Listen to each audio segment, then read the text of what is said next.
It's 1 minute past 11 now, so I think we'll kick off. Good morning, everybody. You're very welcome to our webinar, which should give you an overview of export certification procedures from the 31st of January. As you all know, the final TOM was published earlier this year, along with some streamlined veterinary health certificates. As we all know, GB is taking a risk-based approach, and products of animal origin and commodities are categorized into high, medium and low risk. All categories of POAO will require an IPAFS notification from the 31st of January. High and medium risk products will require a health certificate and an IPAFS notification. So the bottom line here is we need to prepare and we need to be ready. So there's just a few points that come to mind to take into consideration in the first instance. The first two relate to traces.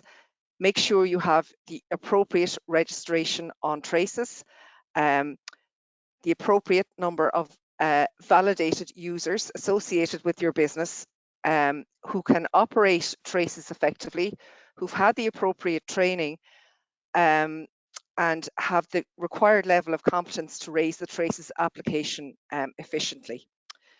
Identify the risk category of your products, and you will be able to do that. There's some very valuable resources on the gov.uk website.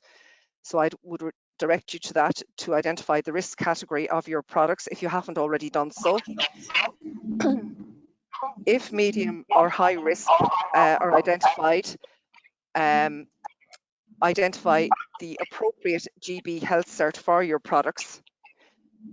And after this seminar, I would advise you to engage with your local certifying officer to make sure you have all the relevant support documents necessary to support certification. And Tom Kennedy on this call will give you further information on that throughout the webinar. Also, I would advise that you examine your certification demand, and in as far as possible, make sure that demand will fall largely within DAFM's core business hours. And Tony Devlin on this call will deliver a presentation later on the certification process flow and how we see that working.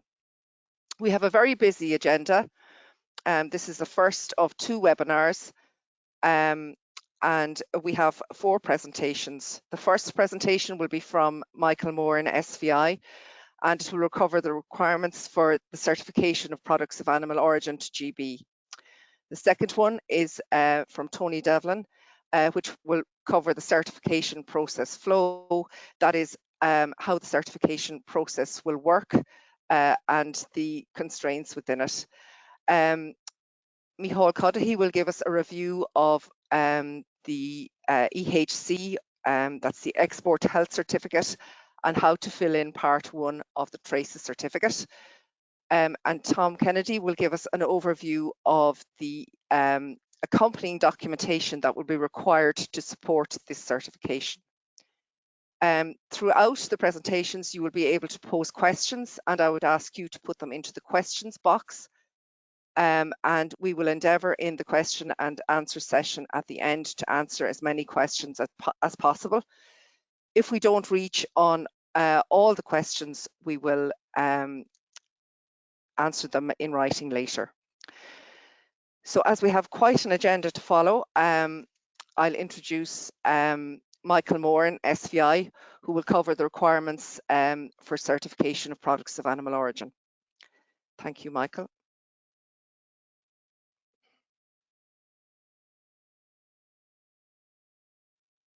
Good morning, everyone. I just have to be sure that I have the right screen. Can you see my screen, Lorna?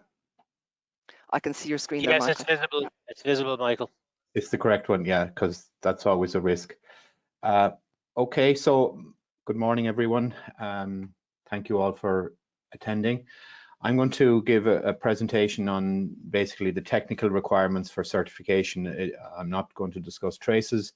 It's really what the GB requirements are in relation to certification.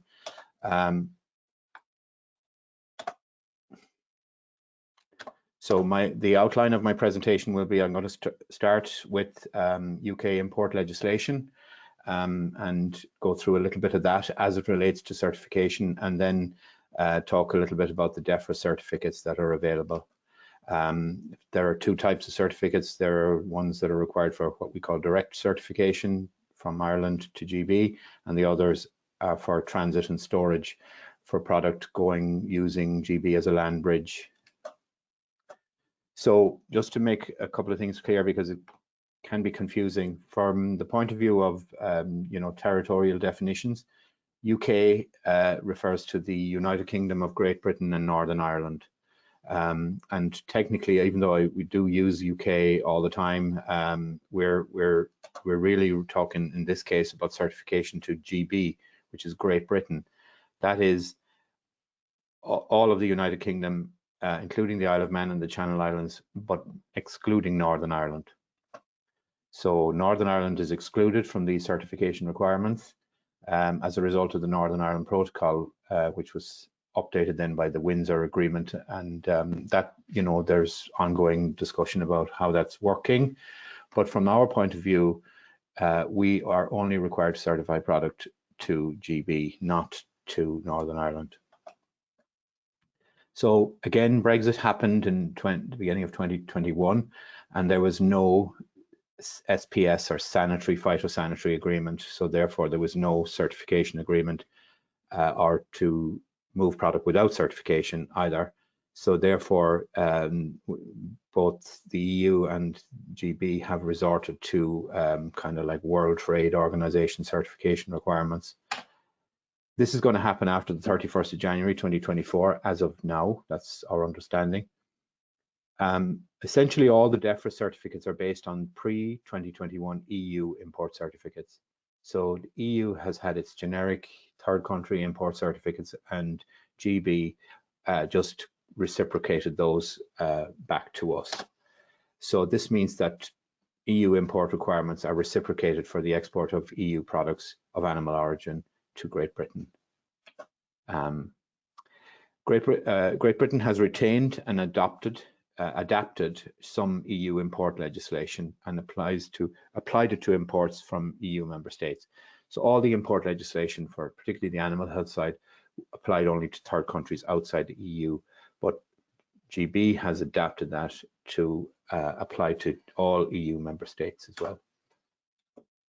So Lorna mentioned the Bible here, which is the Border Target Operating Model. And when you get these presentations later, anything that's in blue is a link that you can click on, but that's openly available on the DEFRA website as well. So this Target Operating Model covers imports to Great Britain and transits through Great Britain. It categorizes all products of animal origin according to risk, as Lorna mentioned. So the medium risk and the high risk product of animal origin all require certification of some description. So this little table here just summarizes the risk requirements, and we say at the top of the table we have liquid milk and raw dairy products, and they are categorized as medium risk and therefore require certification. Dairy products, pasteurized dairy products, do not require certification because they're categorized as low risk. The next three, fresh meat, minced meat, meat preps, and meat products, are all classified as medium risk, and therefore they require certification. And the last one then is composite products, and they are currently classified as low risk and therefore do not require certification. The only issue here is whether food business operators can categorize their products correctly as composite products or not.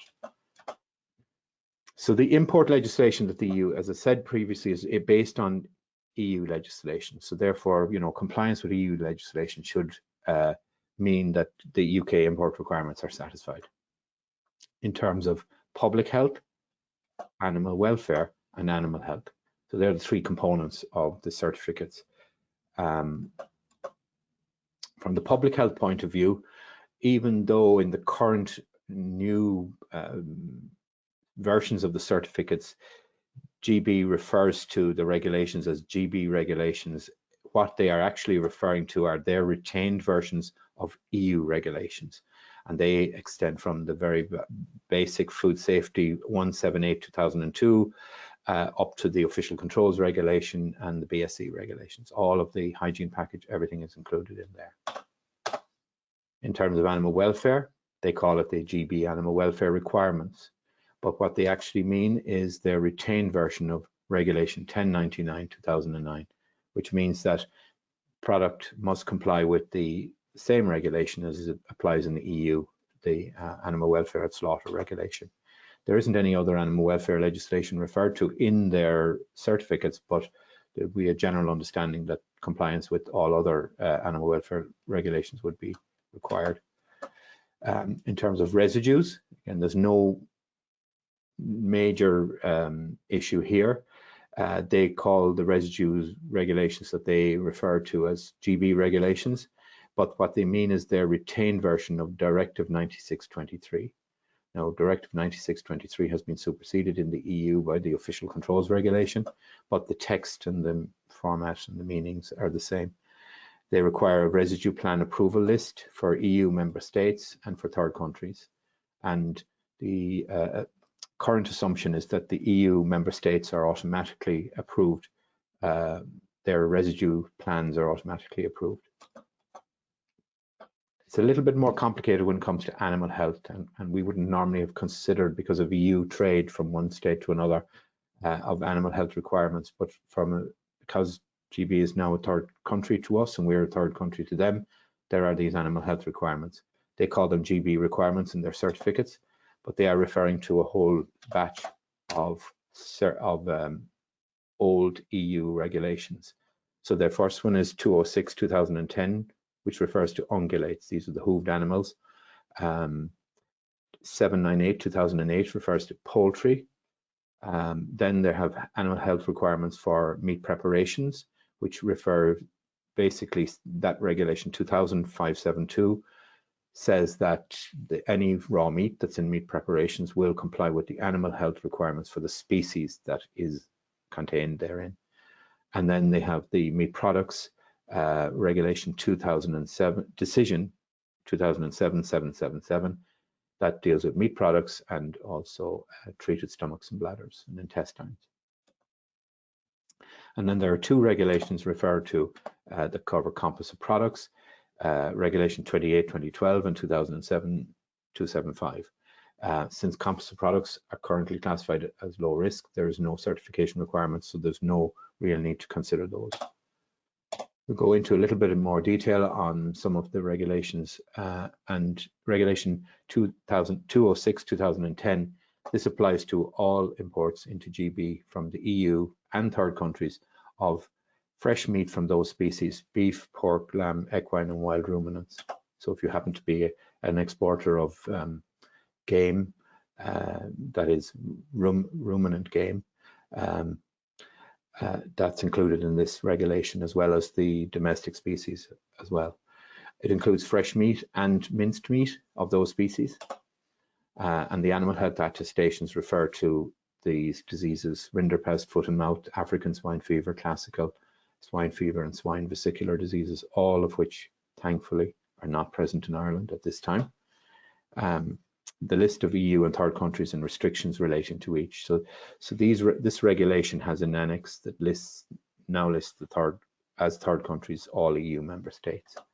So just to give you an idea, this is one of the annexes in that regulation, and Ireland is included. And for the purposes of the ungulate species, the whole country is considered as one block, and the certificates applying to all those are permitted to be used.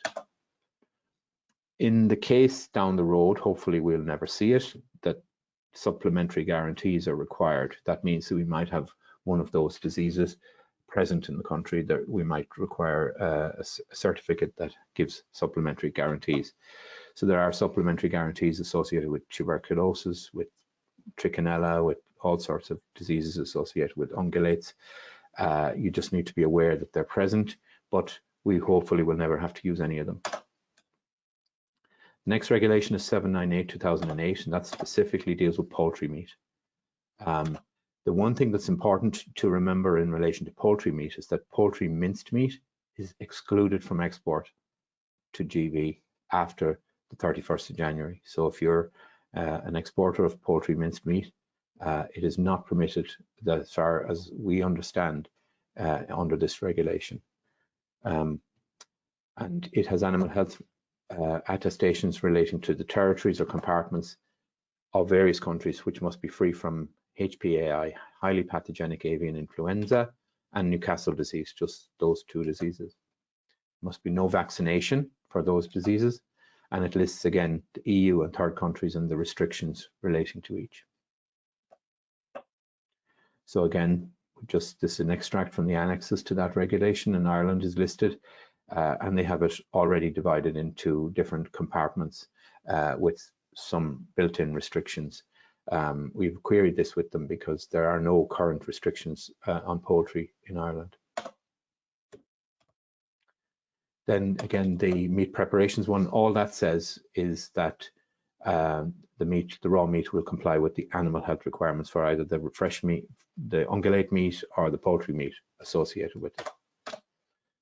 And then this one, 2007-777, a lot of companies are exporting meat products to GB, and if they are exporting meat products or treated stomachs and bladders, then you must be aware of the requirements of this regulation. So the animal health attestations here refer to country of origin. So if you're importing meat from anywhere, EU member states or third countries, you have to keep country of origin in mind. And then the treatment, and whether that is heat or fermentation. And these treatments they're nothing to do with public health, they're to do with preventing the spread of animal diseases from one country to another. So the UK retained version of this regulation has its own annexes of EU member states, and there's the beginning of the table starting with Austria, and then as you move down you eventually come to Ireland. Meat products and these treated stomachs and bladders must come from an EU or third country approved to export to GB. Now, as of now, all EU member states are approved, and our understanding is that any third country that's approved to export to the EU is also approved to export to GB. But they must have undergone the specific treatment appropriate to the species and country of origin. So, and I'll go through a little bit more detail on that. So this is verified if we're importing product by checks on the import certificate and our CHED that accompanies them. Products imported into the EU can be directly re-exported to GB or exported to GB after further processing into the meat products or composite products. The treatment specified in the GB certificate must be one that applies to the species and country of origin. So there are treatments A to F, and the most common treatments that would be required are A, which is non-specific treatment. That means that you just treat the product to make it into a meat product, to change the surface of the meat product, either by cooking or curing, fermenting, whatever. Occasionally there's heat treatment mandated, and a common treatment is treatment D, which is a minimum temperature of 70 degrees, or a fermentation, a period of 9 months. So there's your non-specific treatment. For product originating in Ireland, it's nearly all treatment A. That means non-specific. So whatever you're doing to make it a meat product will be fine. Meat products and the other things are manufactured here from raw meat imported for third countries. Again, as I said, must comply with the animal health requirements appropriate to the species and third country and the treatment. So if you happen to be a food business operator who is importing, for argument's sake, raw chicken from Brazil, this poultry must undergo treatment D before it can be exported. And you say, where did that come out of? How do we know that? We know that by referring to the annexes to the UK retained version of Decision 2007. And if you look at the table, you have Brazil in the row and poultry in the column, and where those two intersect is the treatment required, treatment D. So that's why how you know on treatment D is a minimum temperature of 70 degrees, which must be reached throughout the product. Or if you're fermenting the product, it has to be a minimum of 9 months maturation and fermentation that results in this water activity of not more than 0.93 and a pH of not more than 6. So as I say, the UK updates its decision regularly. And currently in that decision, Ireland is divided into 3 regions, but we know for a fact, and we've queried it with them, that we don't have any restrictions in Ireland for poultry or ungulate disease. So essentially, they're saying in their table that the treatments relating to Ireland are A for most of the country, but D for a part of the country. As I say, we queried this with them, and they said they would check the currency of this table. So don't panic about it for the time being, because the country is not restricted for avian influenza. The certificates then are all available on the DEFRA website, and we won't be using the PDF versions. They're all going to be translated onto traces, but you still should know what they look like in PDF form, because they're easy to read for starters, and they will be translated faithfully. Unfortunately, they're not available on traces, the current versions of them at the moment. So if you click on the DEFRA website, eventually you will get to the products of animal origin, and there you will see certificates, and they're in alphabetical order. So it starts bovine meat, forget composites, dairy, eggs, and then meat products, etc. So if you just, for argument's sake, select bovine meat, model health cert, to give you a choice there, then bovine meat from non-EU member states and from EU member states, which is the bottom one. And it's GBHC 300. So this includes the certification of beef and minced beef.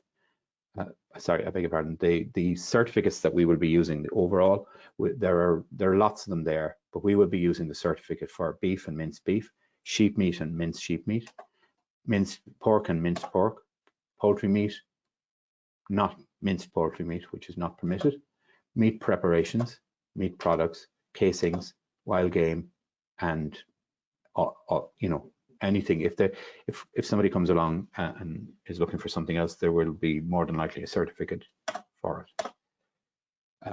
All the certificates have a direct version and a transit or storage version. So the transit storage versions only cover the animal health requirements. They're not interested in the public health requirements, because the product is not going to be consumed in GB. And all the fresh meats except poultry are covered by one transit storage certificate, which makes it much more convenient. While they have different fresh meat certificates for direct certification, one fresh meat transit certificate applies to all the species except poultry. So again, this is our beef cert, and the attestations look like that. This is the start of the attestations for public health. The transit certificate only has animal health attestations. It's very short, but unfortunately, here it says product requirements, that it complies with the animal health requirements of the various health certificates. So the person signing this has to know the animal health requirements for the various certificates. So your job as a food business operator is to make sure the product complies with those when you're presenting this certificate for signing. So just remember, UK requirements are mainly based on EU regulations pre-2021 for public health, animal welfare, and animal health. The animal health requirements are the most complicated and require FBOs to consider where animals or raw materials come from, i.e. their origin, before they can be certified. And just a word of warning, be sure that you select the correct certificate for the product you're exporting. So thank you very much for your attention, and we're not going to have questions now, though. You can put them into the questions section, and we will answer them at the end. Thank you very much.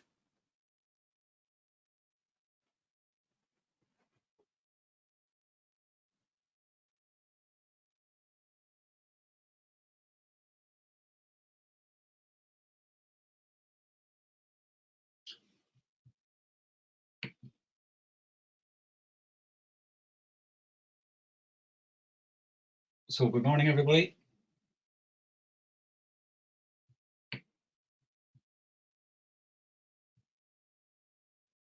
I'm just waiting for my presentation to come up. If everyone bear with me one moment.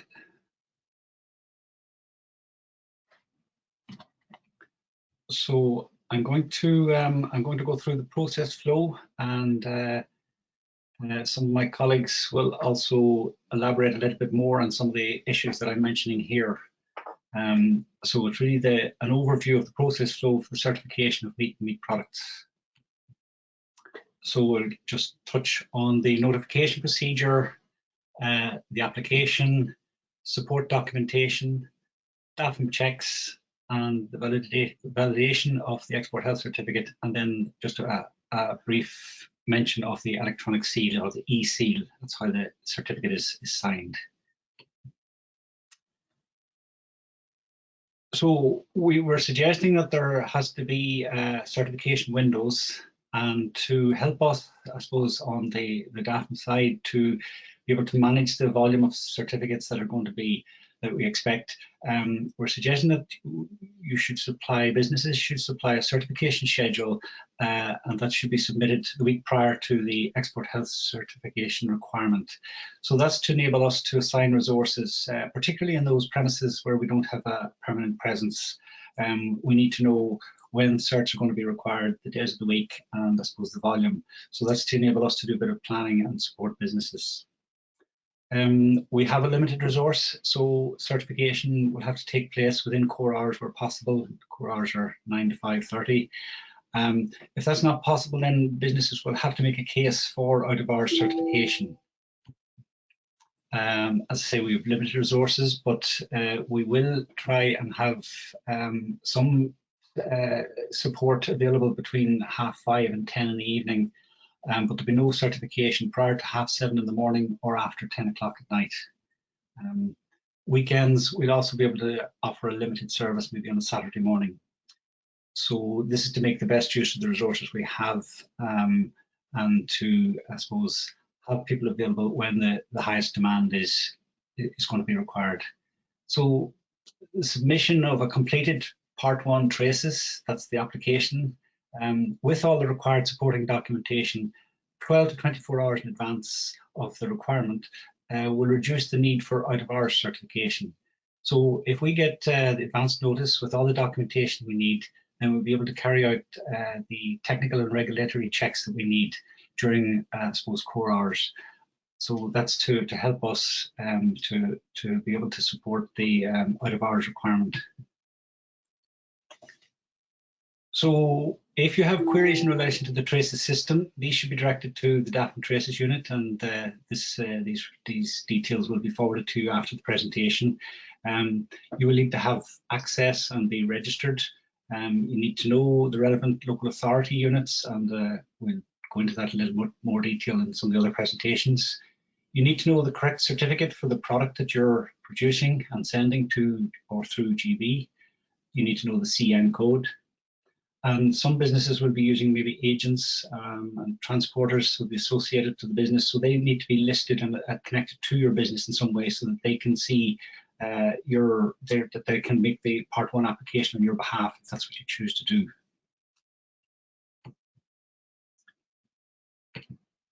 So you need to be able to log into this traces system, select the appropriate health certificate based on the EU definition and commodity codes. You need to complete the mandatory fields in Part 1 of the certificate and submit that to the relevant local authority unit. So the country is divided into local authority units on the trace system, and that's largely geographically by counties in the RVO regions. So we'll give you that information so that you understand which local authority unit you're associated with or your business is. And that's important, maybe where you might be at a county boundary, and possibly the postal address is slightly different to the location of the business. But we'll go into that in a little bit more detail. So you have to be able to log into the trace system, and that'll bring you into a page like this. And you can see it's an EU export health certificate. So we're exporting from the EU to GB, and you'll be creating a new export health certificate. So this is the sort of field you should be able to access, and if you're familiar with the system, and get used to searching for certificates on traces.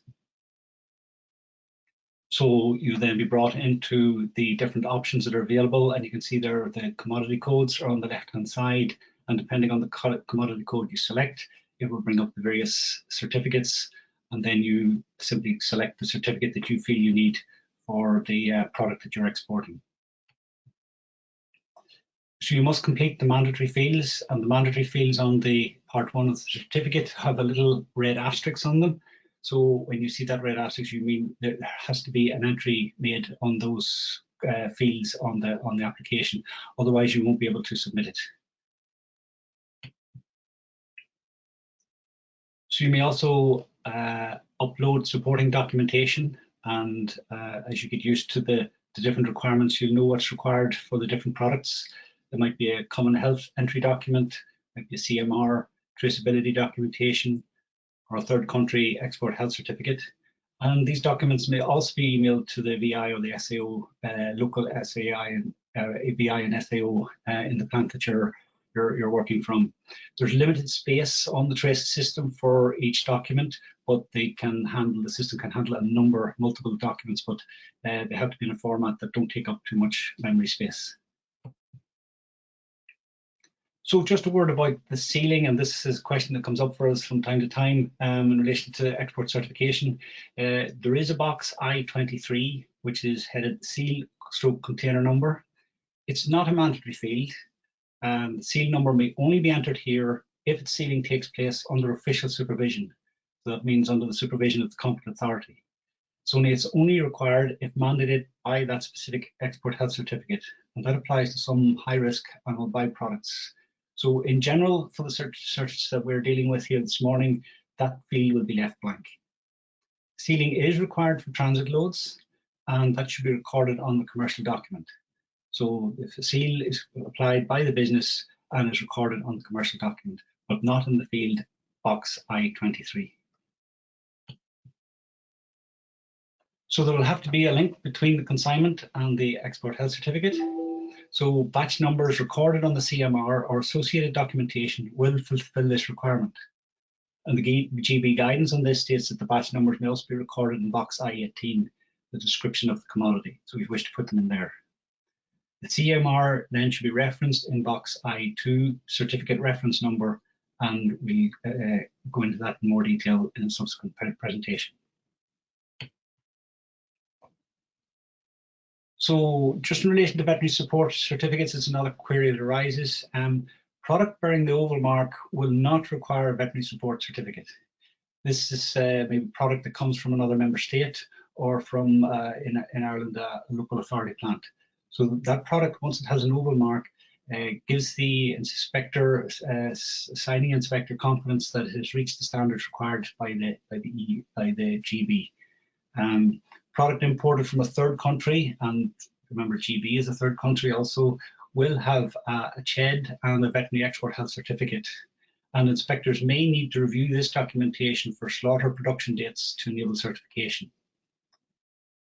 Groupage may be entered if the final transport details are not known. So in some cases, the product may be dispatched on a vehicle that you don't know the final details of. So in that case, it goes to a consolidated hub. Groupage may be entered in that box. The GB have given us that information, so that's certainly an easement. Product originating, and it's already been said, product originating in Northern Ireland does not require an export health certificate.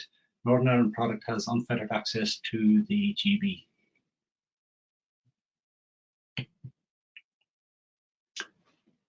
So when you've completed part 1, you can review the information entered, and you have an option of saving as a draft for later or submit for certification. So you can do a lot of the preparatory work and save that work as a draft, or you can decide to submit it for certification.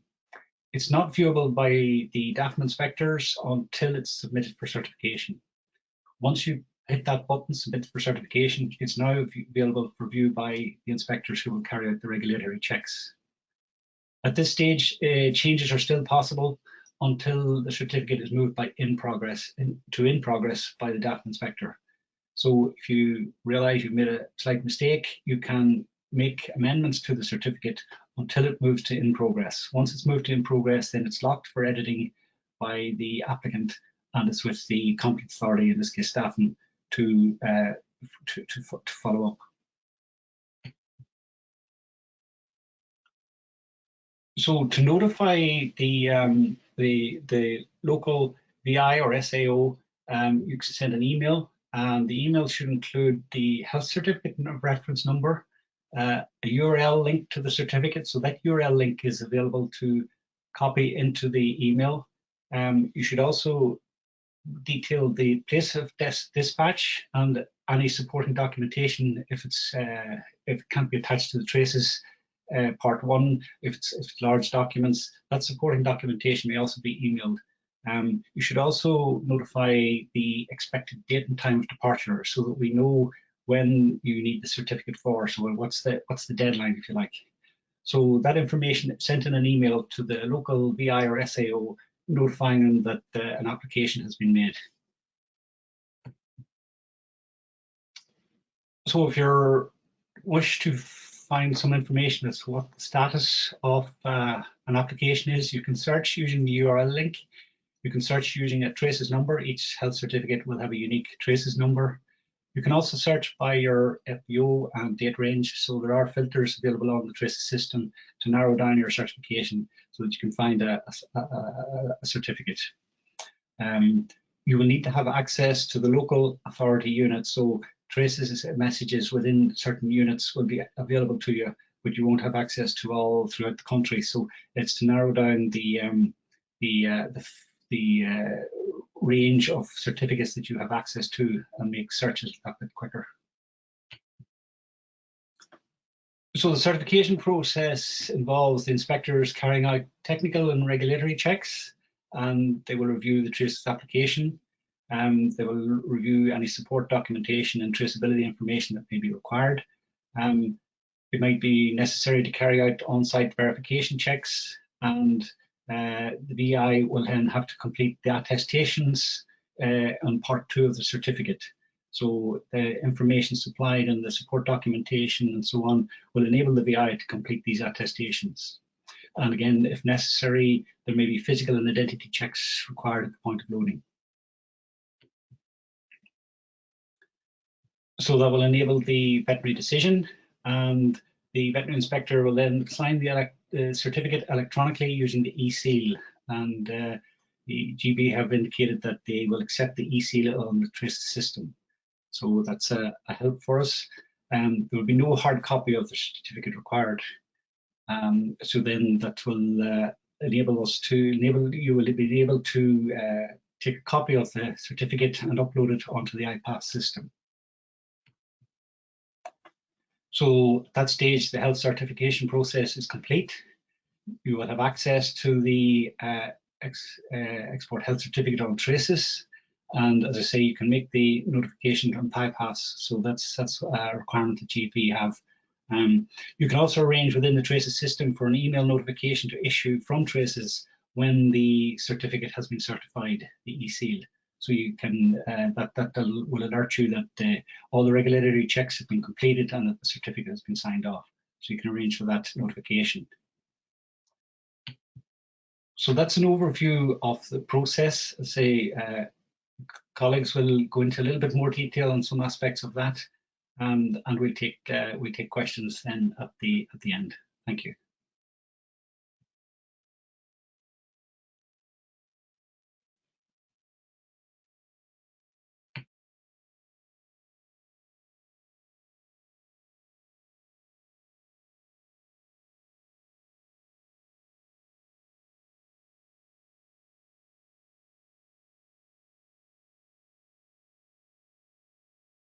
Okay, I'm get my screen set up.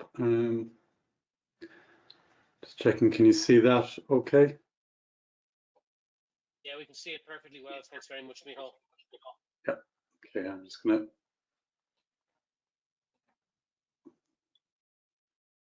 put things out of the way here.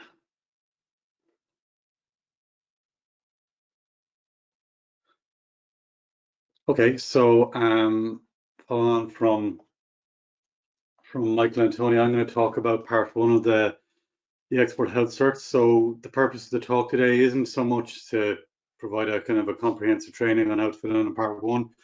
There is some more training work being done, but what I'm going to talk to you about is how we'll interact with part one, us and DAFM, so the veterinary inspector and the technical agricultural officers that you'll be working with, what they'll be looking at, and some of the common problems we've encountered before with these certs, and just some simple mistakes which we can try to avoid. Okay. Right. Okay. Traces NT. A lot of you are familiar with it, I'm sure. It's part of the EU's information management system for official control. So all the imports and all the exports from the EU are managed on this system. If you're in a business that is importing goods from the EU, you might be familiar with using it for imports already. So in terms of export certs, I mean, Brexit won't be the start of this. The 31st of January won't be the first time we're using them. Many of you and ourselves have been using them up until this before, in the form of exporting to other third countries, so Canada, Hong Kong, and so on, and also for live animals. So like I said, some of you will be experienced using them, and a lot of our staff are as well.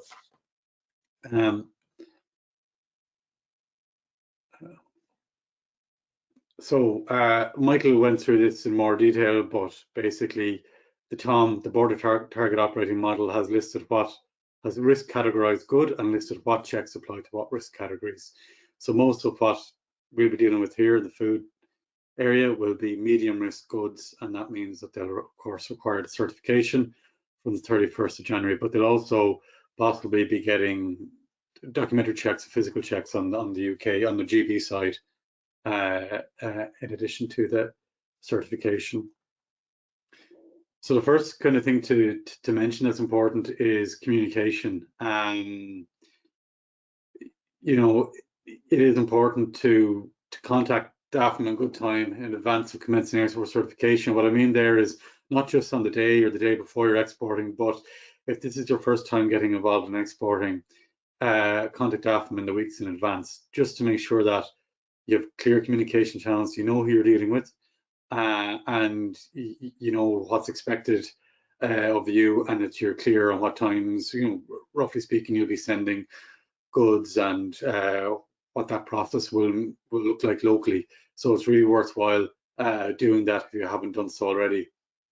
Within your own organization, just be clear on who is who's going to be doing this work in your organization. So if you're a small business, that's probably simple enough. Might be one person doing a lot of things, but if you're in one of the larger producer groups, you may have a certain number of designated people. So know who they are and know how to contact them. Whoever is doing the traces work in your organization, one thing is you need to have someone who can access traces, that can say carry out required amendments or so on, that is available at appropriate times. So if you have a load going in the evening, the person who does traces works from 8 till 4, and they're gone at 4 o'clock, and then there's all of a sudden DAFM is doing his documentary check at 5 p.m. and there's an issue that needs to be rectified and can be rectified. You need to make sure that there's someone there available that can do that. Otherwise, you could be delayed.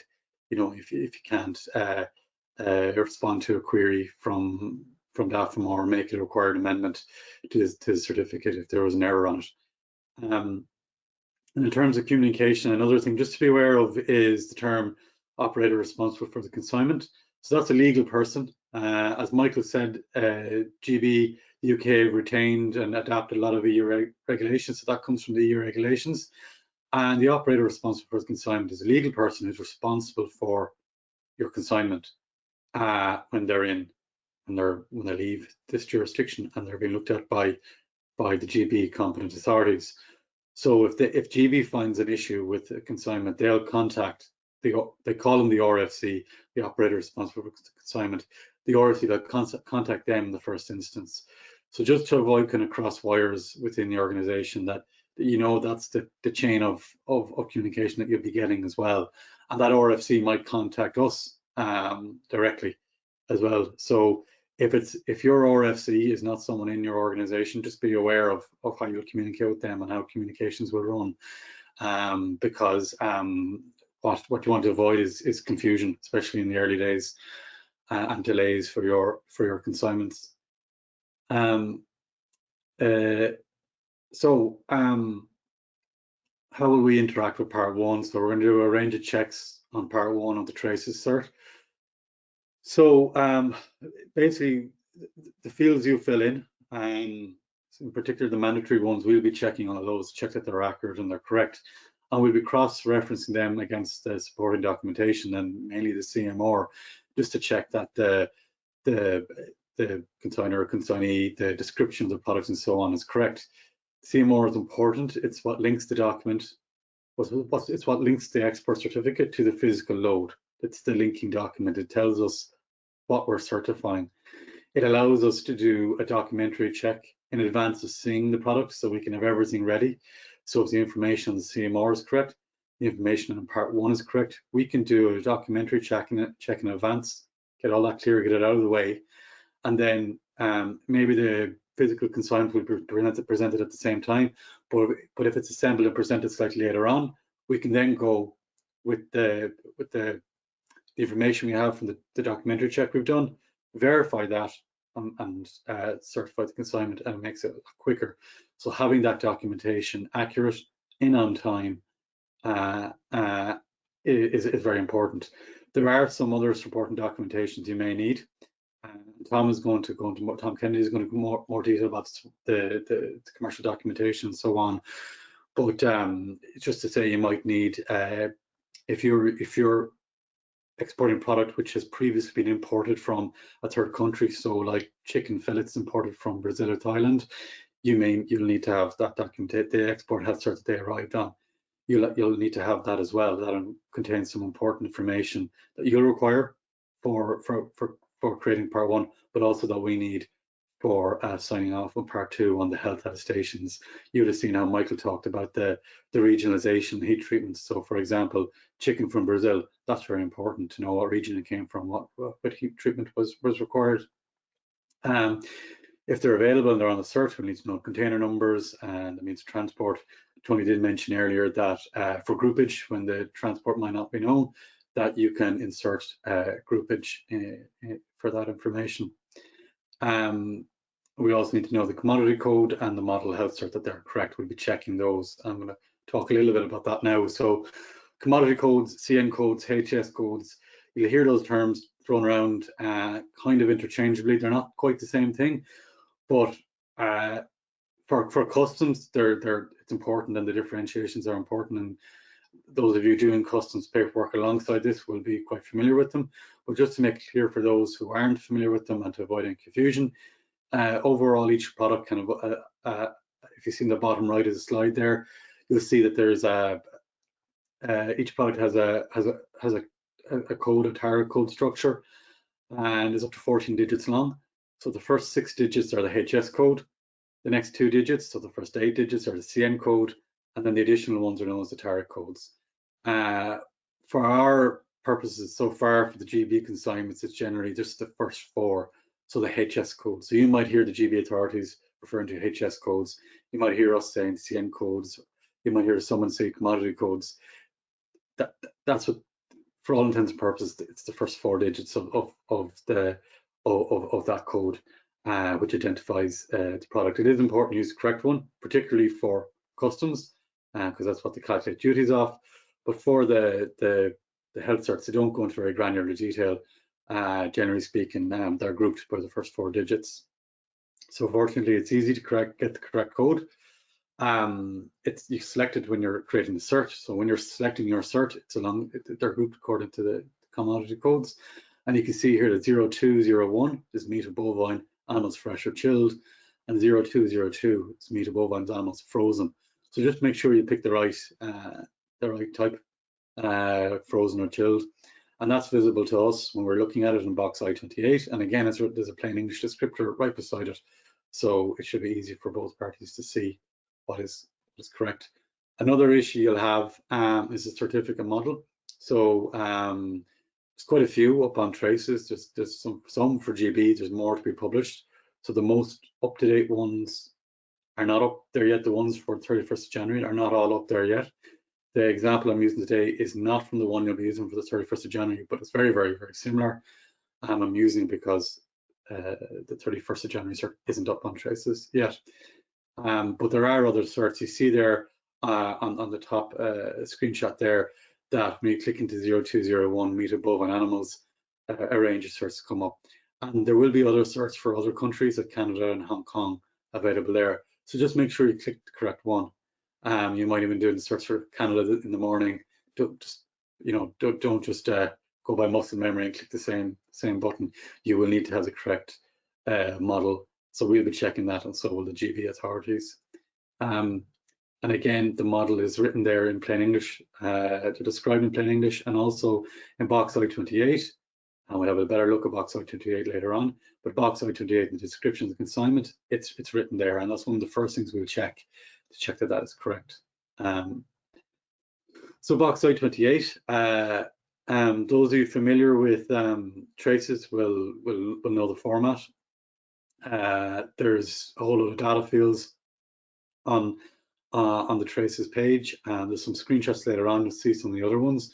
But they're all given a reference number, and box I-28 is the reference number of the one where you describe what you're sending, what you want certified and things to be sent over, and what you presented to us. So this is a really, really important box. It contains a lot of information about the product, and critically, the information in this box is what lets us certify and match up this cert as to what's presented to us. So you'll see there at the top, there's the commodity codes, the description of consignment, and then also you'll have the option of putting in several different rows of information on your product. If it's just one bulk load of one product, you'll have just one probably. However, if you have some different types of products in it, or different cuts, or they're batched separately, you might add in more rows here, and given each batch or each unit its own description. So you'll be asked to put in the species. It's compulsory. You would have seen Micheál mention earlier that the certs, so the final destination certs, the certs for exporting to GB, there's different certs based on if it's bovine meat, or if it's ovine meat, or if it's pork, and so on.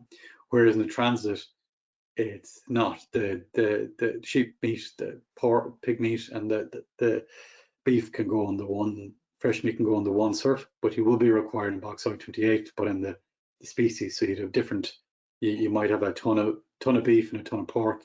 You have one describing the beef and one describing the pork. So you put in your species, put in your nature of the commodity. You see here I've selected cuts. Fortunately, Traces does a lot of the work for you here. So when you click the little drop-down box, you'll be able to select the applicable options, the viable options that you can use. So it's really cutting down on free text, which is quite handy, and it makes your job easier when you're selecting what you have. The treatment type, I've selected deboned here. Might be minced, might be other frozen, and so on. But again, that's a drop down. And you will need, for the certs, the 31st of January, to know, for meat, you'll need to know the slaughterhouse, cutting plant, and the cold store. So in many cases, you'll have this information to hand. Some you won't directly, but as I mentioned earlier, if you'd imported products, say chicken from Thailand or Brazil, that information will be on those import certs. All that information there is acquired, so you'll need to have that. So you do need to have access to those. Tony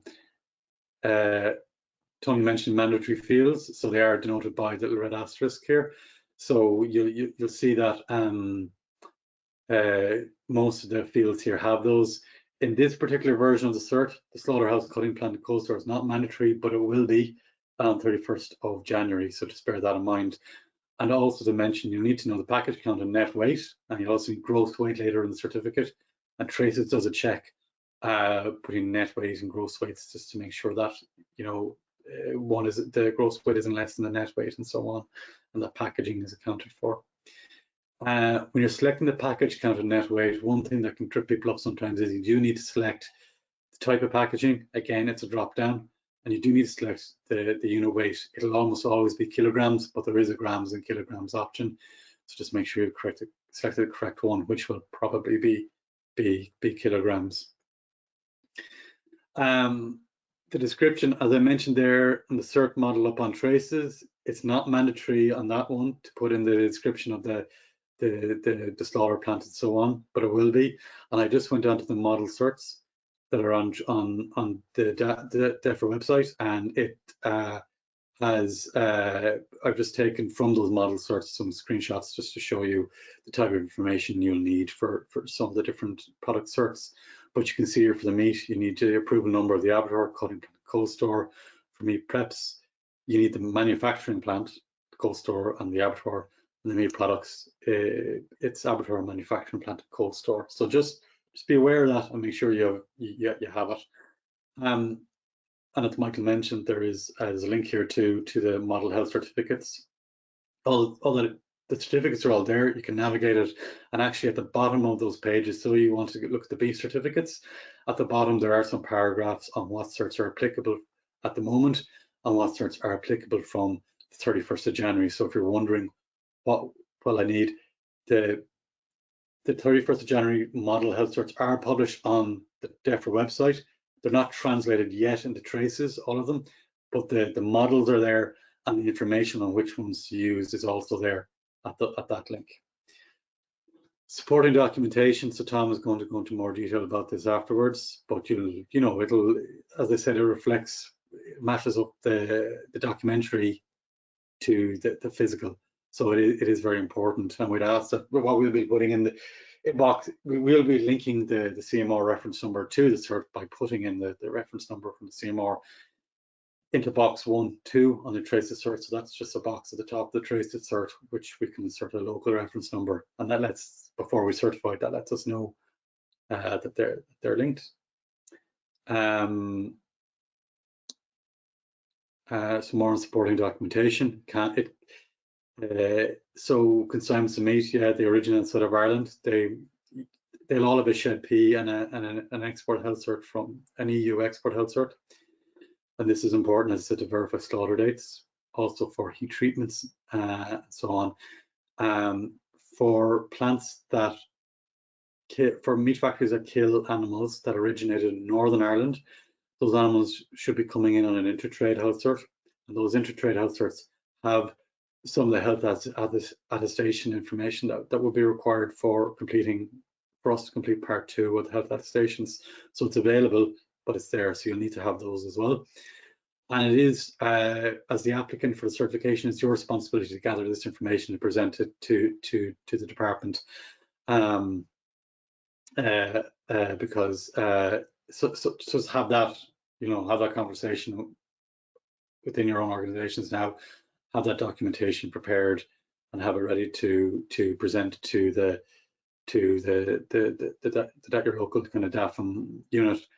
And as I said, this is a useful time to communicate with them and talk to them.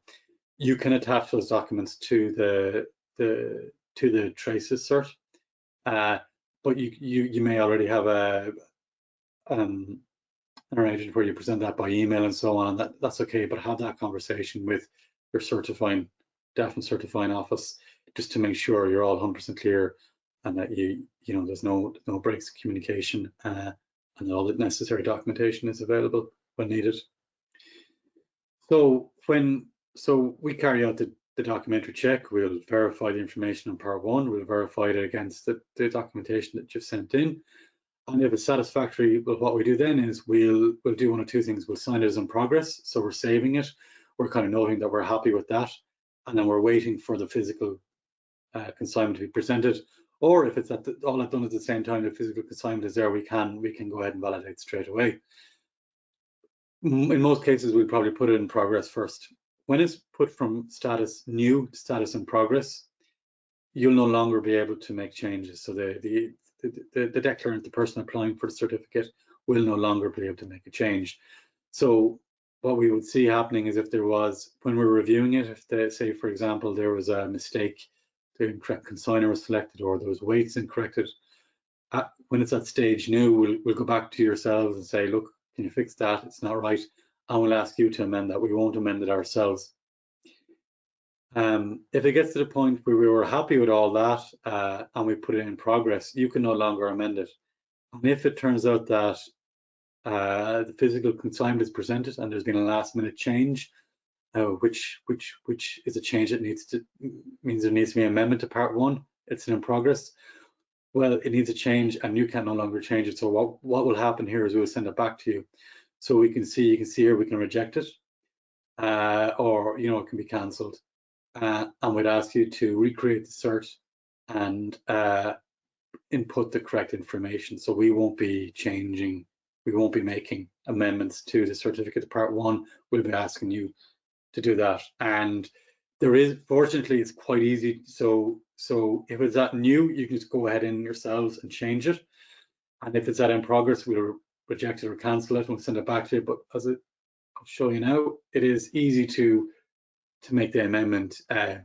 You can then go and you can search for the rejected certificate. It stays on the system. All certs stay in the system, whether they're rejected, deleted, cancelled, validated, new, and so on. They'll all stay there and they can be searched for. So you can find that cert, and what you do then is you on the search screen you click on the little options tab and you can copy as new, or you go into the certificate screen and at the bottom you have an option to copy as new.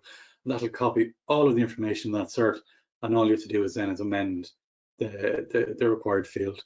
So it's only about 2 clicks of a mouse really to do that. So really not a big job to amend it once it's in progress. But this is why I mentioned earlier having the right person available or someone who can do this available when they may be needed.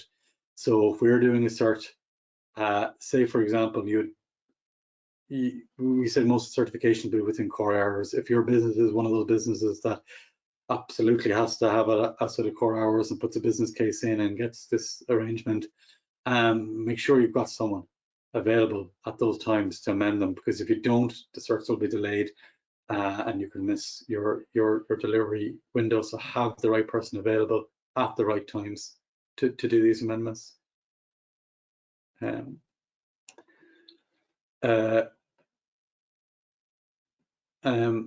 Okay, that's just a sample of the PDF cert, and as Tony said, it's the electronic version of the cert. You don't need to have a wet copy of that cert signed and stamped.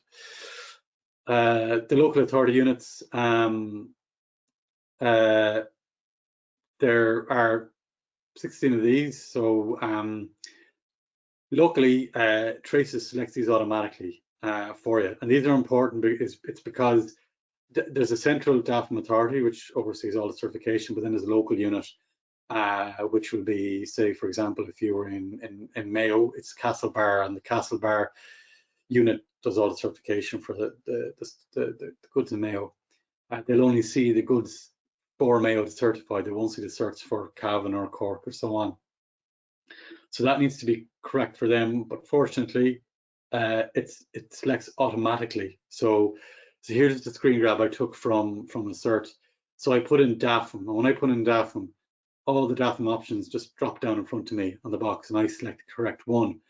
So when I select the correct DAFM operator in the consigner box or in the place of loading box, the traces will automatically select the local authority unit, and I'll show you now. Here you can see how I've selected place of dispatch. I select DAFM test only. Its address is Kildare Street in Dublin, and it's then automatically populated the central competent authority and the local competent authority, which is NACE for that area. And for you, that's good. It makes it very easy. You don't have to worry too much. However, if you're working for a group that has lots of different offices, so you might have cold stores, meat factories throughout the country that are exporting, make sure you click the right one, because if, say, you're based in NACE and you accidentally click one of your company's branches, which is in Cork, the DAFM officers, the vets and the technical staff in NACE won't see it, but the ones in Cork will see it, and they won't be looking for it, so they won't be doing the the check on that for you. So you need to make sure that you select in your place of dispatch and place of loading, select the correct unit. So if it's your own, especially if you're a business that has more than one address, so if you select that correctly, it'll automatically populate the local authority unit for you. Just a few little things. There'll be more on this on the traces training at a later stage, but you can make some small changes to your profile. You can go in, you can change the time. The time trace defaults to Central European time. You can change the Dublin time, and also notifications settings. If you go in your profile screen, you'll have notification preferences, and you can select EU export rejected and EU export validated, and then you'll get an automatic notification as to when certs are relevant to you are validated. There is a help document on Traces NT. It's in the help section. So click on that, go to documentation, select EU export, and then you'll be able to select some more the relevant parts, part 1, and it'll show you how to fill in all the different fields, all the different data fields in Traces. This is just an example here. You can see this is how the Traces page is laid out. I5, Consini, I7 is country of origin, so on. So those fields look the same for all the certs, and the numbers are kept through all the certs. I5 is always consignee, I7 is always country of origin, and so on. Tony mentions a good search function in Traces, so look for yourselves if you're trying to, copy a cert that you've done previously and you don't want to have to redo it all again. You can search by a certain number, or you can search by a date range, or where it was going to, the commodity, and so on. And for help, we have a Traces unit in DAFM, as you'll know, and if there's any queries you have in relation to Traces, you can send them to that email address. And that's everything I have for today. So thanks for your time, and if there's any questions, you can put them in the chat and we'll look at them later on.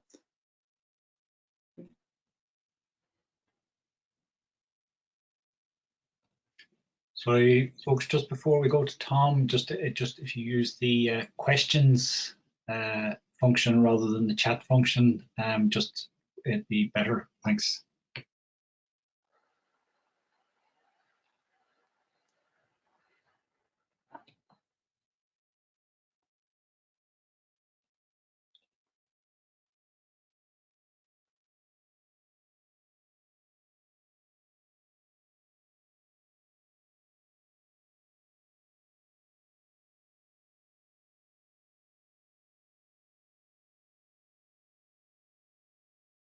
Can you see my screen? Yeah. Yes, Tom, we can see it. Okay. Good afternoon, everybody. I'm just going to talk in this presentation about the accompanying documents that you've heard in the previous presentations, basically to support the security of the certification process and to allow the VI to be satisfied that what they're actually certifying.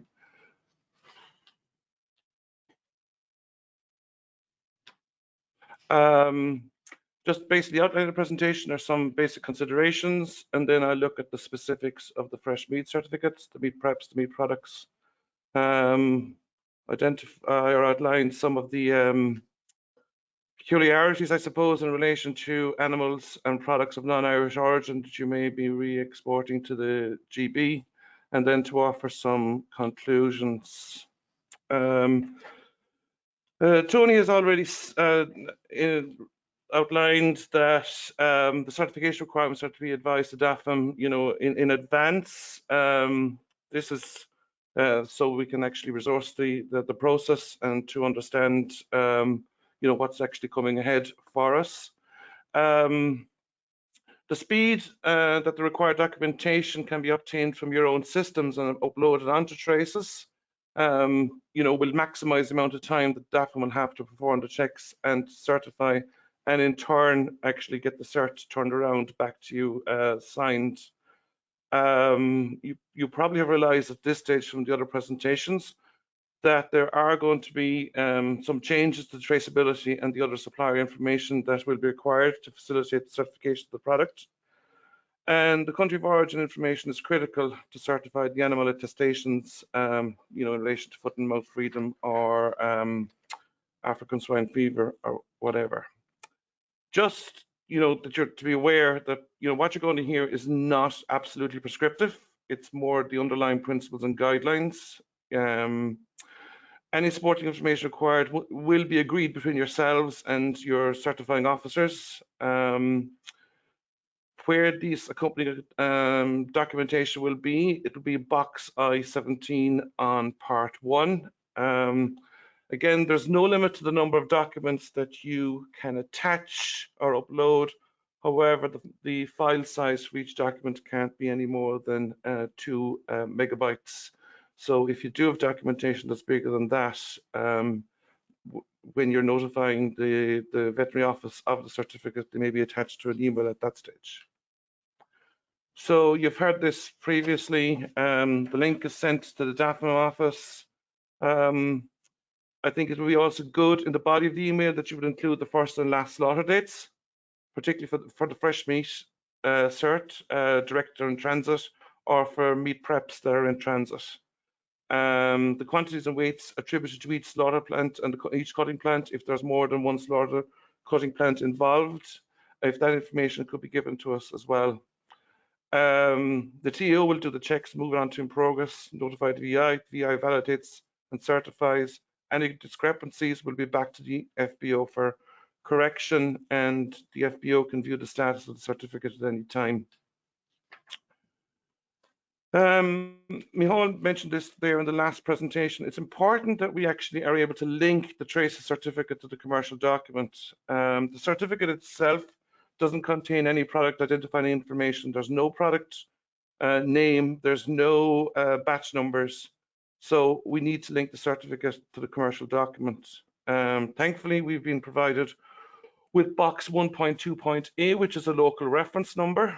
It allows free text. It's not a mandatory field in the sense that it doesn't have a red asterisk, but I think our policy will be that it will be mandatory for the FBO to enter their commercial reference into this in this box. The commercial reference can take any format. It can be a trader reference, shipment reference, purchase order. This is a garbled real life commercial document, CMR, and in this instance the FBO in the box sender's reference has put in, and you can just take note of the part of the reference being 417. This is what a second FBO does. They refer to a shipment reference, and you can see that's highlighted there as 467, and you just might take note of those for later slides. It doesn't really matter, what the reference is, as long as the same reference will appear in the commercial document and the trace cert. And the reference is the starting point for traceability exercises to inform country of origin labeling, what the slaughter dates are, the slaughtering cutting plants, and the actual quantities that are being exported. In relation to slaughter dates on the fresh meat cert, this is important because we actually have to declare what the slaughter date the meat is obtained from animals which were slaughtered on, and you have a choice there to put in an individual date or a date range. What you put in there will be a matter of agreement between yourselves and your certifying officer. So how do we get these slaughter dates? What do you need to give us? This is an example of supplementary information. We can see here there's 20 units or box numbers on the left-hand side, and we can see they're all part of that order 417 that we saw on the first CMR. And we can see that there's 2 kill dates involved, the green ones on the 31st of October and the orange ones on the 1st of November. So that information is presented like it is there. We can be satisfied then that, we can enter the correct kill dates on the part 2 of the cert. In relation to the gross and net weight of the consignment, how do we verify this? This is again another real life FBO document.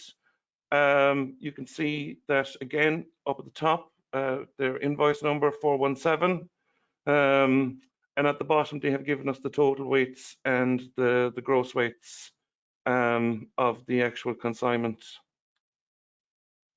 In the identification of the commodities box, this is a screenshot from the model cert from the DEFRA website. The actual cert itself is not on traces, but you can see that we are required to put in the approval number of the abattoir and the approval number of the cutting plant.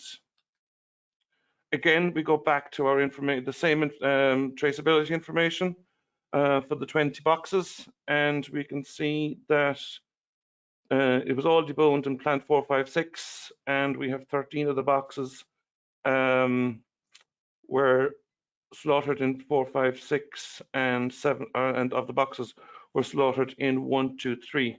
Now I've just taken those details to the right of the screen, that the slaughtered in 456 and deboned in 456 is 264 kilos, and slaughtered in 123 and deboned in 456 is 166 kilos.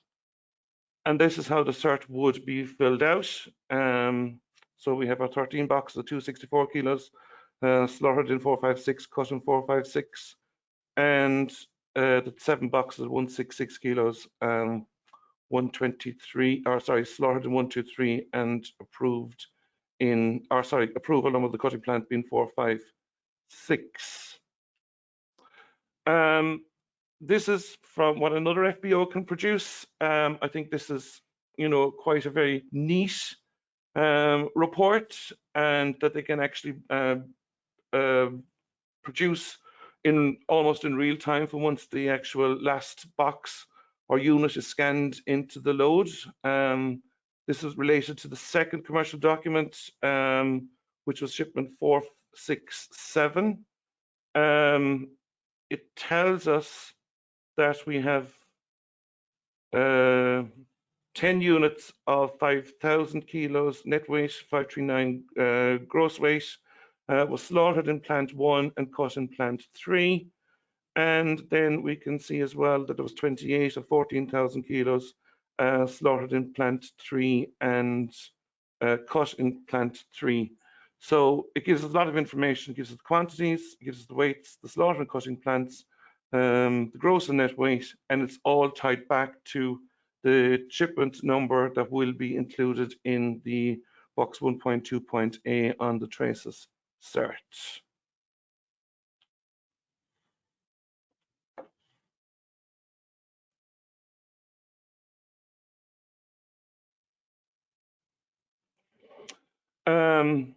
In relation to meat preparations, I just would like you just to consider 2 possible scenarios where you're exporting pork sausages, and with the recipe, and you're exporting chicken sausages with the recipe. Just that the pork comes from a standalone cutting plant, and the poultry meat for the chicken sausage comes from a cutting plant that's attached to a slaughterhouse. Now, it's just that in 1 step forward, 1 step back traceability, you're producing meat preps from where you're supplied from a standalone cutting plant. You may not necessarily know what the slaughter plant was. If you're producing the chicken, okay, the cutting plant is attached to a slaughterhouse, but you can't always assume that that cutting plant is only cutting poultry meat from its attached slaughterhouse. It may be getting birds or chicken from another source. Sorry.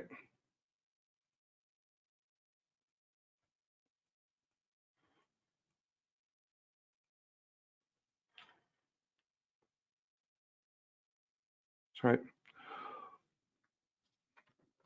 Okay, so again, when you're trying to identify the commodities, if you take our case where on the meat preparation cert, where we have the The pig meat is the pork sausage. You're required to give the treatment type. Now, the GB have informed us that for treatment type, they are actually accepting the date of minimum durability. The approval number, the abattoir, that will have to be supplied by your supplier. You yourself, as the sausage manufacturer, will be the that's your approval number of the manufacturing plant. And if there's cold stores involved, then that information has to go further down the supply chain. However, as I've said, the cutting plant supplying you with the pork for your pork sausages may not be supplying you the information for the as a slaughter plant. So this is maybe new information that you would have to request. And similarly, for the chicken sausage, it may be coming from the slaughter plant that's attached to the cutting plant, but it may not always be that case. And in relation to signing AHP 300, the product requirements, you have to declare the origin of the meat. So in this instance, we would have species of Sus scrofa and Gallus gallus, but then the origin again has to be obtained from your supplier. In terms of meat preparations in transit, there's the complicating information required in relation to we will need to know the slaughter dates. So there can be a long traceability chain. There'll be supplementary information from your supplier that you may not have been getting heretofore. This may include abattoir identities, some slaughter dates and origin, which means then there will be changes to the company documentation, traceability records and supplier specs in terms of the documentation that would normally come. So that supplementary information, along with the supplier commercial documents, all become part of the FBO intake records, can be part of the batch recipe. You have mincing records, packing, filling records, and then eventually onto the CMR. Meat products, again, if you just look at the recipe, pork trim, pork fat, again from a cutting plant attached to a slaughterhouse, but the same principle applies that I've referred to with the chicken. It may not necessarily all be coming from that slaughter plant. And then you have bacon trim from a standalone meat product plant. So you have a standalone curing site, and then you have the additional ingredients. Again, in the identification of the commodities, you have your Sus scrofa, which is basically pig meat. It's a meat product. And again, the approval number, the abattoir, must be furnished by your supplier. So if you are a curing site, you may actually have to go 2 steps back because you may be buying your pork from a cutting plant, and they may be getting it in turn from a slaughterhouse.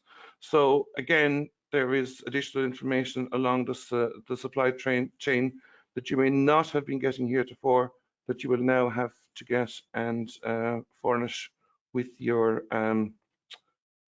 application for a certificate. In the animal health requirements, you are required to identify the species, the treatment that's given, and the origin. So if you're a cooking plant, you may be applying a heat treatment in the case of this luncheon meat, or there may be no treatment at all, and it needs to be furnished, the information as regards the origin needs to be furnished by your supplying sites. So again, it's very similar to meat preparations, supplementary information in regards to the abattoir identity, the origin. So you're going to have to maybe change your accompanying documentation that you require, traceability records, and again, your supplier specs in relation to the documentation. Again, the supplementary information is attached to your commercial document, part of your intake records, your batch recipes, your curing records, cooking records, slicing records, whatever. When animals of non-Irish origin are being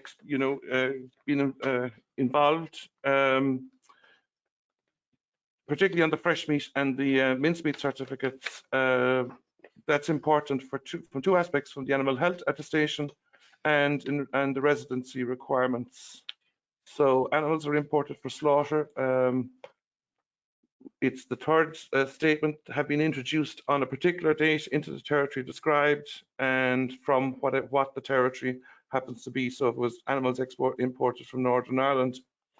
So again, we need to bring all that back to the trader reference, or we must take the trader reference back to the animals. So we have a trader reference, which should link us back to the product batch numbers, to a bowling hall intake, back to a list of carcass numbers, classification sheet to bring us back to tag numbers, and the tag number back to the import animal health certificate, where we can actually get the date of import, or your factory intake records will give the same information. And in terms of the residency, this is in relation to the pig cert. We have to know where the animals have resided for whatever period time of their life, so we can actually determine the country and the actual disease status of the country. Where there's product of non-Irish origin, if you Micheál referred to this in his presentation, we have considered a situation where we have chicken imported from Brazil. Now, this may be imported as a raw or as a meat product, but to trade as a meat product to GB, the chicken from Brazil must undergo treatment D prior to importation, or if imported raw during the production process at the Irish FBO, undergo treatment D prior to exportation. Now, treatment D may be satisfied as part of your own CCP requirements. It's a heat treatment of greater than 70 degrees. So you've considered, do you need to give a record of heat treatment for every batch you want to export? This is, again, has to be agreed between yourselves and your VIs. My opinion is no. In terms, you have a CCP. The VI is, familiar with your plant, has done his official controls or her official controls, and the CCP remains in control, or when it doesn't, you do take the appropriate corrective action. But again, that's part of a conversation that the FBO needs to have with their certifying office. This is a Brazilian health certificate, and the box that I've highlighted there in red is the first box on this slide, and you can see if we're exporting meat products to the UK, where we need to know the nature of the commodity, which is a meat product. It's chicken meat. The approval number of the abattoir that's applied to us within the slaughterhouse. It's 3300 in Brazil. And then as regards the origin, we know it's from Brazil, and we know the treatment is D, because it's been certified as having received treatment D on the Brazilian certificate. So it's important that you have these import animal health certificates and meat product certificates from third countries to allow the onward certification to GB. So in relation to any conclusions, but FBOs and VIs are to familiarize themselves with a certificate that's applicable to their product and to the market, whether it's a transit cert or a final destination cert. A collaborative approach is needed, that both work together, parse and analyze the content of the cert. Establish what accompanying information is required to guarantee the security of the certificate process. So traceability reports, and import animal health certificates, meat product certificates like the chicken meat certificate from Brazil. The FBOs may have to do a little bit of groundwork here to review the current information furnished by the suppliers, particularly important for meat products preps, and what is currently supplied, the slaughter dates, the origin, may not be directly known to you or your supplier, so they may have to review and amend their information. So you may have to go back a couple of steps on the chain to ensure that you have the information that you need. As part of the analysis between the FBO and the VI, I think the findings and then the outcomes should be incorporated into a Brexit SOP. The responsibility to obtain and supply the documentation and information rests with the FBO. The incoming health certificates are critically important. Sheds do not always carry the required information, and I would suggest that both parties would conduct several dry runs just to see that what the plan is actually going to will actually work in practice when the real situation does arise. Thank you very much.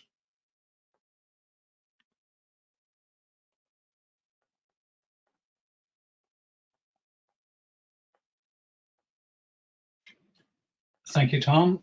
I might ask our other presenters maybe to come back. We also have with us representatives from the Traces team, Julia Orr, Liam Purcell and Kevin Keane. And we have someone from Brexit Unit, Damien Flynn. So we have a number of questions that we'll go through. As I say, if we don't get through all the questions, we will issue written responses to those that are submitted. And I'd encourage you to submit questions through the question section, not the chat function on the system, if you don't mind. So one of the first ones is in relation to the recording of the webinar. There will be access to the recording on government.ie. We'll circulate the links when we've completed our round of webinars. So just to start off with the questions that we have in the system at the moment. There's where are the product of animal origin export health certificate numbers, where can these be located? I suppose, I think as Michael mentioned earlier, the DAFM website does contain the export health certificates that in hard copy, but I might ask maybe Julia Orr from the Traces division just to mention the status of the certificates on the Traces system, if you don't mind, Julia. Thanks. Yeah, thank you, Tony. So just to confirm, communication was received by the Traces unit from the European Commission to confirm that the certs will be available on the Traces live site as of the deadline for 31st of January 2024. And for anyone looking to test these certificates, I would advise that DEFRA, the UK, have confirmed that the certificates, that following discussion with the European Commission, that that none of the Part 1 entries have changed as a result of the streamlining of the GB export health certificates. So therefore, FBOs should be able to test on the training environment Part 1 of the health certificates based on what is currently available. Thank you. Thanks, Julia. Another question in relation to the box I-25 consignee and what should be recorded there for transit certs. So Julia, I wonder, you might take that one as well, please. Thank you. So we are currently in consultation with the European Commission regarding this matter to get full and final clarification, which will be circulated once it's been received by the Traces unit. At the moment, we are aware that the UK have advised that they will be making this an optional field for box 1.5, and so we're just waiting on continuing our consultation with the European Commission to ensure that this will be reflected once the certs have been published by the implementation date of the 31st of January 2024. Thank you, Julia. There's a question here in relation to a grouped load that begins in a plant in Northern Ireland and what whether the certification is required for that part of the consignment. So I might ask Damien maybe from Brexit division to respond to that one. Thank you. Thanks, Tony. Yeah, so if the UK have indicated that if the goods are Northern Ireland qualifying goods is the phrase, and they meet the criteria for that, they do not require export health certification. Even if they're traveling via Ireland to GB. So just to be clear, if the goods qualify as Northern Ireland qualifying goods, they will not require export health certification going to GB or notification requirement on the GB IPAth system either. That's the information we have from the UK authorities. Thanks, Damien. There's another question here. I might refer to yourself as well. Just have the costs for veterinary certs been set yet? And I know there is some work ongoing within DAFM on that. So maybe, Damien, can you give us an update on that, please? Yeah, thanks, Tony. Yeah, so currently the department is doing an overall review of certification and export fees, but that is not concluded yet. That's an internal consultation at the moment. So there's no change at present to the current fee structure. And if there are any proposals for any changes, they will be subject to proper consultation with stakeholders. So as it stands, nothing to share on that at the moment. But if there are any changes to be made, that will be subject to consultation with relevant stakeholders. Thanks, Damien. So the question is, does a wet signed health certificate need to accompany a consignment? I think we've mentioned in the presentations now that GB have indicated that electronically signed certificates on the traces system are acceptable. So there's no requirement for a wet cert. The question about the notice, advance notification, and whether 12 hours notice would be enough. I suppose what we're saying there is that you'd have to maybe agree that locally to see. It will depend on the different product type and the complications in relation to the cert, how much notice is required. So in some cases, 12 hours might be enough. In other cases, it might need to be longer than that to enable the checks to be required. So I suppose if a business notifies maybe late in the evening that they need a cert for the following morning at 9:30, then they haven't really given us adequate notice. So what we're looking for is an adequate period of notice to enable the veterinary and technical staff to carry out their checks.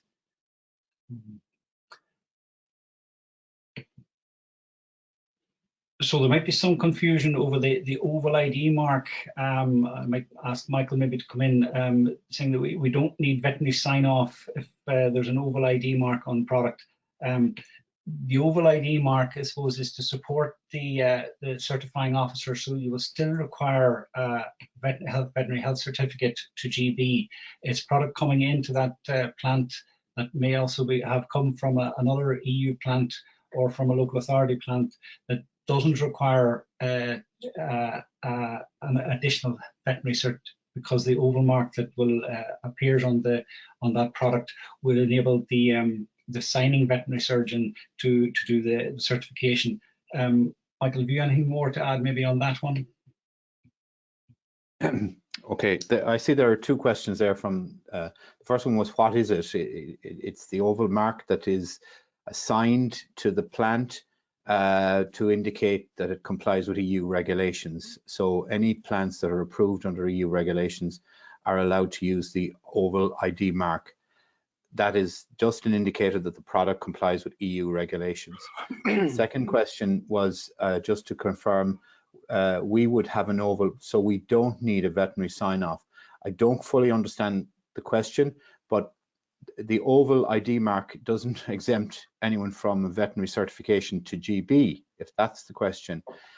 What the oval ID mark is, it allows us not to have to certify between EU approved premises. That's all. It doesn't exempt from GB certification. So if the product is going to GB, it has to be certified if it's in the risk category that's requires certification. But between EU plants, so if it's local authority going into DAFM plant, it doesn't require certification. If it's an EU member state coming to Ireland, it doesn't require veterinary certification if it has the oval ID mark. But it does require, in the commercial documentation, all this accompanying information that's required, like slaughter dates and all of that, and treatments if necessary. So it needs that, but it doesn't need to be on a veterinary certificate. Just so, if you could add a supplementary question if you think we've misunderstood your query.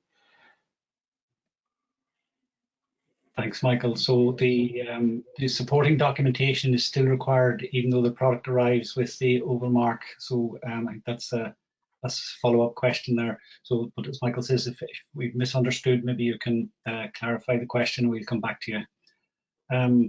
Next question is in relation to the upload of a CSV file onto traceability, for uploading for traceability. So I presume that's uploading into the Traces system. So I'm not sure if there's any restrictions there or not. Maybe Julia, you can clarify in relation to a CSV file and its status in relation to the Traces system, please. Yeah, absolutely. So I will just give a brief description of this, but I will defer to Liam for more detail, as I know he was looking into this matter as part of the Traces unit. But I understood that previously there was difficulties in getting certain CSVs files put onto Traces, but as far as I know, that issue has been resolved, and there are templates available on the Traces system that allows you to complete the CSV file in the way that the system will accept. And we've also developed guidance documents to that effect if you still continue to have any difficulty in uploading a CSV file onto part 1 of the health certificate. But just to give a little bit extra detail, I'm going to ask Liam to add on extra. Thank you. Roger, good afternoon. Thank you, Julie and Tony. So, yes, in I.28, the description of the consignment, underneath the certificate model, you have an add identifications button, and it has a drop-down menu. This is in all our training material as well. The last option in that is to import from an Excel or CSV file. When you click on the option, you can either directly upload your Excel or CS file, or you can download the template for an Excel or CS file. When you download the template, it gives you the basic template. You simply fill in the information. So the information in the template corresponds directly to all the fields that have to be filled in the commodities box. So if there are 9 fields in the commodity section, then there are 9 fields in the CSV file that have to be updated with the correct information. And in the templates themselves, there are descriptors of which columns are to be filled in and what options you need to use to fill them in. And as far as we know, there was a previous error in that the CSV files, for some reason, was keeping 2 commas in the last entry, but that would seem to have now been fixed. Thank you. Thank you, Liam. So a question here maybe for Micheál Cuddihy. Can you please clarify which box in Traces I11 or I13 directs the cert to the relevant local authority unit for certification? Yeah, can you hear me? Yeah, it's box I11 place of dispatch will default you to the correct competent authority and local authority unit. Okay, and there's a question here in relation to the preparedness of the veterinary inspectorate, and I suppose we have training ongoing in relation to that. Not all our staff have been trained yet, but we're going through that process to bring them up to speed as to what's required in relation to the certification process. And question in relation to the escalation of the process to submit a business case for out-of-hours certification. I suppose we just need to be notified of what the issues are and why you can't manage within the core hours, and we look at that on a case-by-case basis. So I suppose you could submit those requests maybe through Brexit unit, and we will take them up then locally and follow up if that's okay. Just a question of what is a TAO. It might have been mentioned in some of the presentations. That's a technical agricultural officer, so that's a department staff member who's not an official veterinarian and wouldn't be carrying out the certification, but will be involved in assisting the veterinarians in carrying out their certification duties. And they're located in all our plants, and most people will be familiar with them.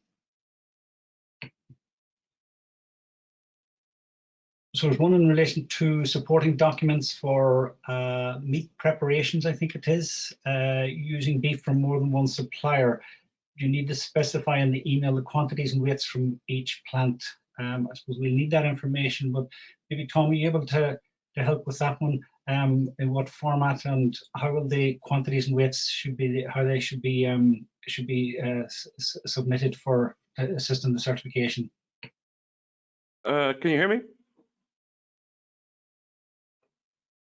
You can hear me, yeah? Yes, go ahead, Tom. Oh yeah.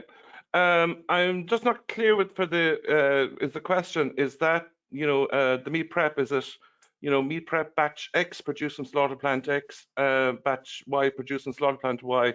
Then in those situations you would put the relevant quantities and the relevant weights on two separate lines. So in box I-28, so you'd have 100 kilos from slaughtered in plant X of batch X and 100 kilos slaughtered plant Y.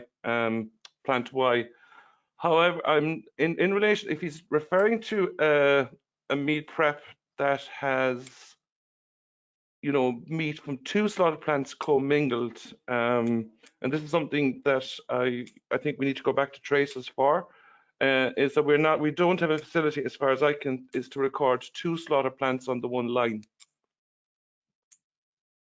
So if there's two slaughter plants involved, it's a 50% from plant X, 50% from plant Y commingled to make the large batch. We don't have a facility to actually record both slaughter plants, and we need to investigate that. Okay, thanks, Tom. Question here in relation to a transit consignment going to France, and is there an entry notification required on the French side? I suppose maybe, I wonder, Lorna, are you able to handle that one? Maybe just, is there any information relating to the sheds that are required for products entering France, if they're still required when a GB health certificate is issued for a transit load? Yeah, my understanding is that the current situation applies, that a shed P will be required for entry into France.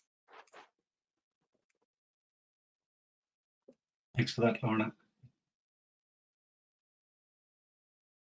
So there's no further questions there at the moment. I'll say we will put these webinars up on the gov.ie website for review.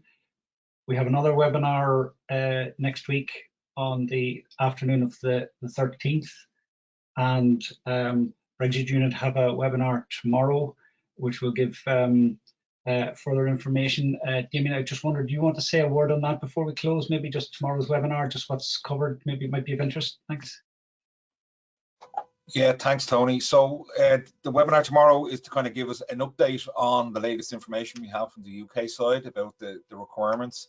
It'll be a review of the requirements at a high level, and then we will run through some of the business processes for application for export health certification. Obviously, you were covering meat products and meat today, but we will have a quick run through in terms of animal byproducts and dairy products in particular, as well as plant products tomorrow at the webinar. And also then just some of the key preparatory messages in terms of businesses engaging with the local DAFM teams and how they should prepare for these changes. I suppose the key message to send on all of this is that these changes are definitely happening. All the information we have from the UK, at this time, these changes are coming into play on the 31st of January. So that's the latest information we have from the UK. So it's really important for food business to engage with all these changes and make sure they have all their systems in place to support certification, in particular when they need it. So the webinar tomorrow will give the latest information we have from the UK authorities, updates on our planning across all commodity areas, and also details of upcoming training and engagements on the DAFM side in terms of activities in preparing for these changes. So today's webinar was obviously one of those events, but there are other webinars and training engagements across other commodity groups as well. So I would encourage everyone to participate in that webinar tomorrow. We'll also have a question and answer session at that, and I'll be joined by some of the colleagues on this call as well. So there'll be another opportunity for questions and answers at that webinar as well. Thanks, Tony. Thanks, Damien. So I suppose we can, if I don't see any further questions, we can bring things to a conclusion. Thank everybody for participation. I suppose the message is engage with the traces system, get familiar with it, get to know the documentation that's required for the products that you're exporting, make contact with your local certifying officers, your local supervising officers, that's your technical and veterinary staff locally. And if you have issues, then bring them to our attention now, and we'll try and address them in good time for the 31st of January deadline. So with that, I think I'll thank all my colleagues for their participation and bring things to a close.